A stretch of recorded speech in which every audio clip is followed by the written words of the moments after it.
பணி நிரந்தரம், காலமுறை ஊதியம் உள்ளிட்ட பல்வேறு கோரிக்கைகளை வலியுறுத்தி மதுரையில் டாஸ்மாக் விற்பனையாளர்கள் கண்டன ஆர்ப்பாட்டத்தில் ஈடுபட்டனர். பணி நிரந்தரம், காலமுறை ஊதியம், அரசு ஊழியர்களுக்கு இணையான ஊதியம் உள்ளிட்ட கோரிக்கைகளை நடப்பு சட்டப்பேரவை கூட்டத்தொடரிலேயே நிறைவேற்ற வலியுறுத்தி டாஸ்மாக் தொழிற்சங்கங்களின் கூட்டமைப்பு சார்பில் மதுரை மாவட்ட ஆட்சியர் அலுவலகம் முன்பு ஆர்ப்பாட்டம் நடைபெற்றது. இதில் 100க்கும் மேற்பட்டோர் கலந்து கொண்டனர்.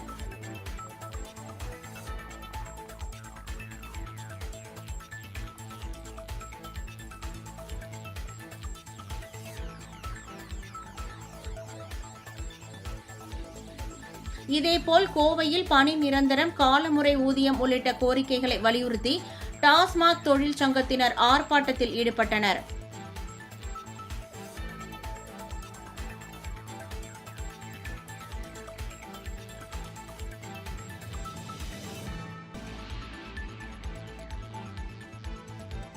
திருவண்ணாமலை அண்ணா சிலை முன்பாக டாஸ்மாக் தொழிற்சங்கங்களின் கூட்டமைப்பு சார்பில் கோரிக்கைகளை வலியுறுத்தி ஆர்ப்பாட்டத்தில் ஈடுபட்டனர்.